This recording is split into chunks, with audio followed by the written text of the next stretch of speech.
Nous sommes avec coach Moustapha Seck. Le match vient de se terminer entre Oslo Football Academy et Darussalam. Un but partout.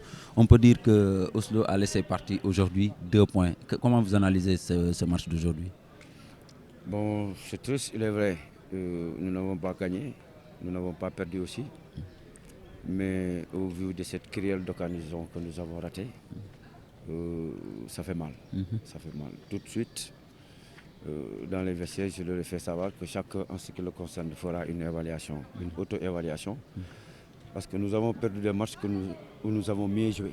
Aujourd'hui, on n'a pas perdu, mais il y a des matchs où nous avons perdu, où on a mieux joué que ce match. Je pense que ça fait presque un mois où on travaille l'adresse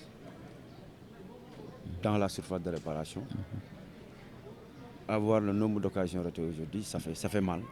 On a perdu 2 points, il faut oser le dire, mais on va continuer à travailler. On a rencontré une équipe de Darussalam qui avait de l'envie. Il fallait quand même qu'on ait plus envie d'eux. Ne pas se précipiter surtout, parce que j'ai vu surtout dans certaines situations où on leur a demandé de construire et d'être patient. C'est le but qui va venir. Mais tant qu'on essaiera de forcer, le but n'arrivera jamais. Heureusement que nous avons égalisé avant la fin de la première période. Mais je me pose la question, comment allait être le match si on n'avait pas égalisé avant la fin de la première période?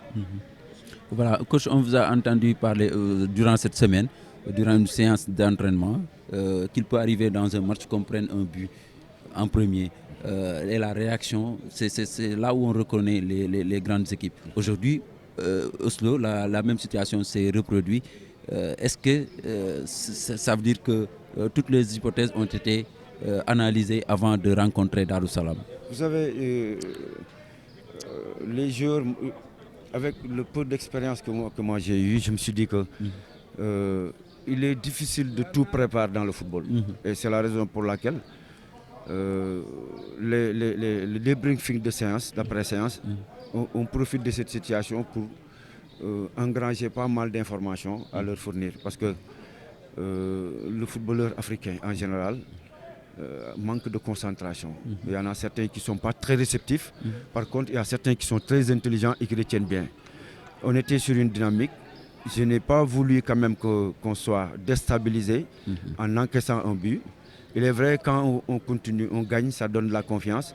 Mais par moment aussi, il faut savoir que nous ne rencontrons pas des manchots. Même si notre intention première, c'est de venir gagner tout sur un match.